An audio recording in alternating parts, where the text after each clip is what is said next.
going on, chat, man? We are back, and today we are reacting to LeBron continues to prove that he will never live up to Jordan, man. Chat, this was highly anticipated and highly recommended, and I'm not gonna lie to y'all, bro. Based off this title, this genuinely seems absolutely insane, bro. Coming from a former big LeBron fan to transitioning to a Jordan fan, bro. Bro, this seems crazy. Like, this just genuinely seems crazy, man. If you guys are new to my channel and enjoy this type of content, hit that subscribe button and join the crew. But hey, let's get straight to it. Yes, sir. Year 23 in just about as successful fashion as he has the last several seasons now, as in the last 3 years, LeBron's Lakers have won a grand total of 6 playoff games. Like, total, cumulatively, amongst all 3 seasons. 1 total playoff series won over that entire span of time. And this latest season, well, it just culminated in a clean 4-0 sweep at the hands of the Oklahoma City Thunder. And while everyone is typically taking his performance in these playoffs as a success, including himself, it really does just highlight the stark reality of how different this guy is wired than the other great alpha competitors we have seen over the last, roughly 30 years. That, of course, being primarily Michael Jordan and Kobe Bryant. And look, Chad, do you guys think that LeBron will ever live up to, Michael Jordan? Do y'all ever think that, Chad? Like, do you think in his career he was close at a certain time frame at least? If he didn't, let me know, bro, because I'm genuinely curious, man. LeBron ultimately simply isn't that guy. He just isn't wired that way. Hell, Okay. LeBron can't even remember what losing feels like. Just ask him. I guess when you get like over 40, you start forgetting shit that happened. So I don't even remember many of the last times walking off the court, but. See, a real competitor, someone who is driven by winning and nothing else, they can never forget what losing feels like. It is singularly the one thing that drives them most. The fear of losing, the fear of failure, the hatred of it. Pat Riley once said, one of my favorite all-time quotes, "There's winning and then there's misery." That really does simply and eloquently depict what it means to be a competitor. Winning is expected. It is almost assumed. It doesn't necessarily remain with you, certainly nowhere near as much as the sheer and total agony of losing. Tom Brady, another terrific example. The guy who has 7 Vince Lombardi trophies, 7 Super Bowl rings, that's more than any other franchise possesses in NFL history. And yet it's none of those things that stay with Tom Brady most. That's not the thing that resonates most with him. No. Chat, do you guys think Tom Brady's like an all-time great football player, bro? He got a lot of rings, bro. Like, he won a lot, bro. Oh, it is the loss Like a when lot. they had the undefeated season. That is what Brady most remembers, and that is what sticks with him most throughout the entirety An undefeated season, though, is insane, bro. An undefeated season. Now of his life after football. And yeah, LeBron, again, just isn't wired that way. In fact, he thinks this season was a success. I mean, I'm not looking at, my year as a disappointment. That's for damn sure. Especially, I was put into some. Okay, so his mindset, I can understand his mindset, though. Like, I can understand it to a certain extent, right? Like, you gotta really realize that, LeBron is saying that, yo, I played good this season because of my age. That's why I wouldn't say it's like a down year and everything. But from the naked eye and what you like really see it as is like, bro, you lost in the playoffs. How could you say that? Like, there's two sides of it. Like, I understand what he's saying, though, but am I right, chat? Let me know. Positions I've never played in my career before, actually in my life. Now, sure. Wow. LeBron claims he hates losing. I could leave the floor saying like, shit, even though I hate losing, obviously, but. But does he? Because he kept talking about all the positive things surrounding this season, including winning one single playoff series. We have to be able to win a playoff series with some guys that, one, either never been in the playoffs before, and two, never won a playoff series before.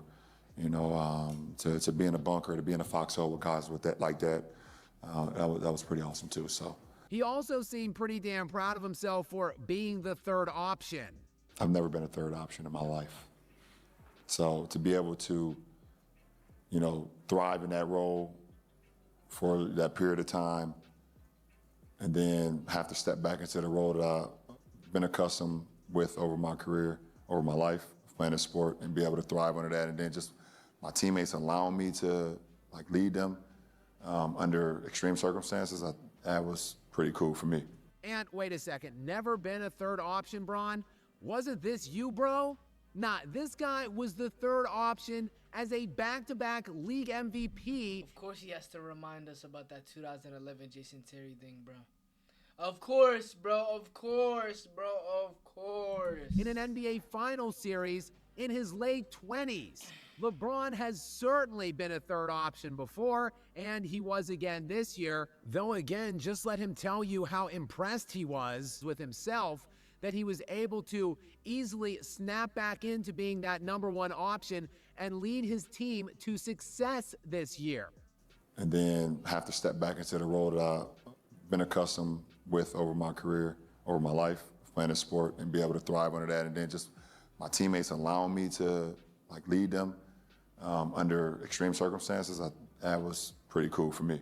You know, like I said, I think after the Houston series, to be able to win a playoff series with some guys that, one, either never been in the playoffs before, and two, never won a playoff series before. Yeah, but he led his team to a second-round playoff sweeping, and he did so pretty much in emphatic fashion. That is for the Oklahoma City Thunder, I should say, emphatic fashion, because they won that best of seven, the first four games, of course, to broom job LeBron and co. out of the playoffs.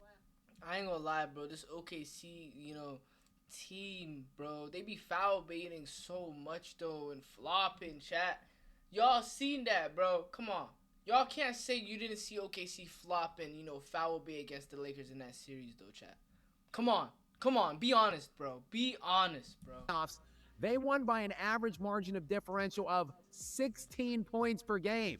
Oklahoma City didn't really even have to break a sweat in that series other than the final game, Game 4, the elimination game, the game where LeBron was at his worst. He was the least impactful of any of the other games. In fact, he was clearly a net negative on his team. He led his team, by the way, in reverse in the plus-minus category, minus 17 on the night for Bron in a game where his Lakers lost by only 5 points. And that was while all of the other starters were playing basically to a net neutral.